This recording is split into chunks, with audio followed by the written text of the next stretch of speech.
The fifth and final installment of the state capture report is scheduled to be released later today. The handover has been postponed several times amid mounting speculation over the reasons for the delay. A spokesperson for the Commission of Inquiry has denied claims that the delay was due to President Ramaphosa's interference, saying that the head of the Commission, Chief Justice Raymond Zondo, had asked for more time to check the report for errors. President Ramaphosa is expected to receive the fifth and final installment of the state capture report on Wednesday. Previously, the president announced that government would wait for the full reports to be handed over before taking any action. But he emphasized that other institutions were not prohibited from taking action within their mandate. Government will therefore not make pronouncements on the findings nor the recommendations of the Commission's report before having received all parts of the report. The Commission has taken more than 4 years to complete its work, with 3 years of oral evidence heard. It's been a grueling 4 years of the Commission. In a few days' time, the 9th of January,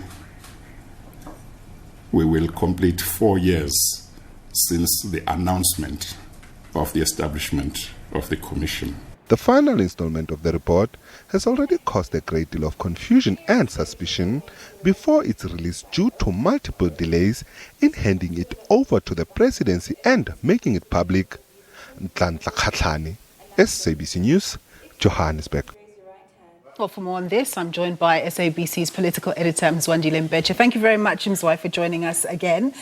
Today, hopefully, is the day. I know you're traveling to Pretoria to witness the handover. It's a big day, and, 1 billion rand plus later, I guess what's going to be important ultimately is that, depending on the recommendations, people that are found to be responsible are ultimately brought to book. Absolutely. Well, a very good afternoon to you, Nompu.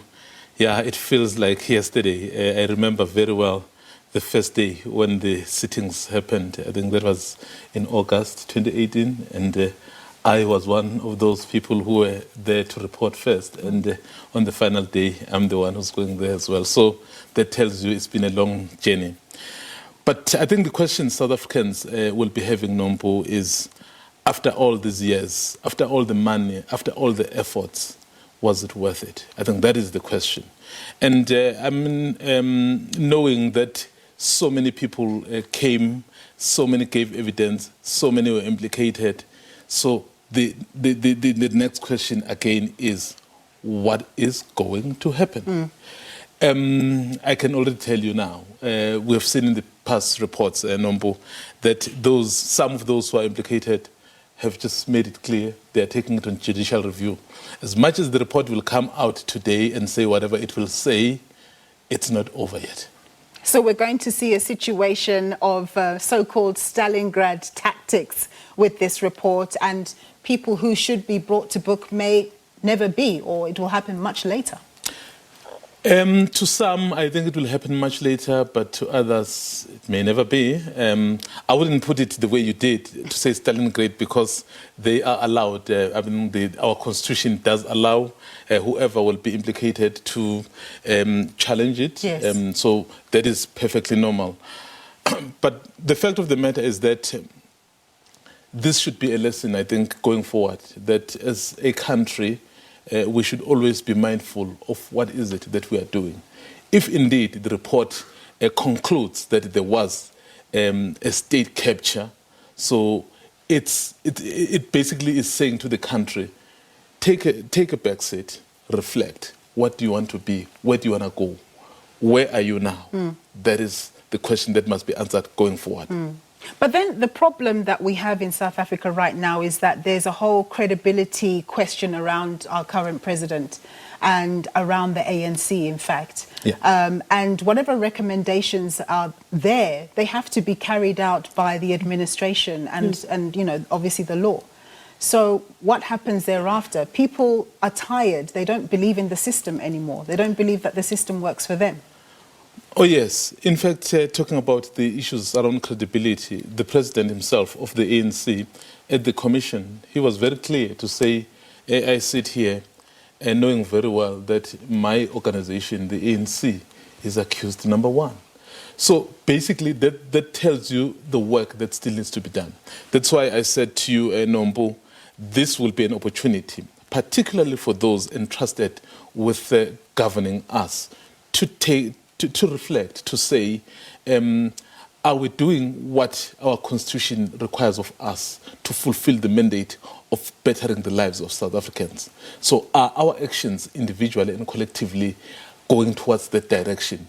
So clearly the issues around credibility and the issues around the president himself, so they will have to be cleared. In fact, one of the things that he said was that what are you going to do, particularly if some of your ministers are implicated?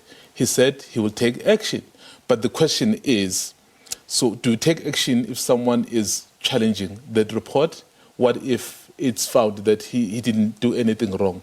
So those are the things that he and his collective will have to sit down and craft a new path forward for the country. Yeah, it is very tricky. I mean, in the last installment that was released to the public, the fourth one, allegations were made or recommendations were made against Zizi Kodwa. Yes. Basically, advising the president that he needs to relook at this gentleman being a sitting minister. There's been no movement, so, it's very tricky indeed. Is he going to be able to deal with everybody that he's recommended to deal with? That's why I'm saying it's going to be very, very interesting. And given that you will have so many characters, and in fact, as much as this is a state matter, but it also weaves itself into a political situation that is currently happening.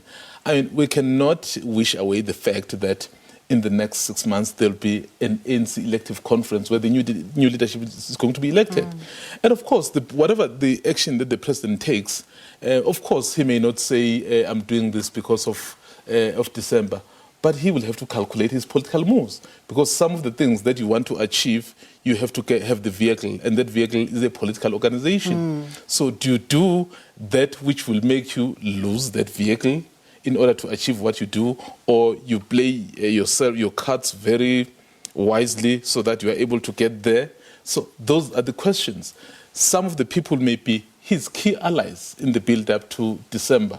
So what do you do? But of course, at the same time, you can't be seen as the president to be picking and choosing. Once you take an action, it must be equal to everyone. That's right. It is going to be very interesting.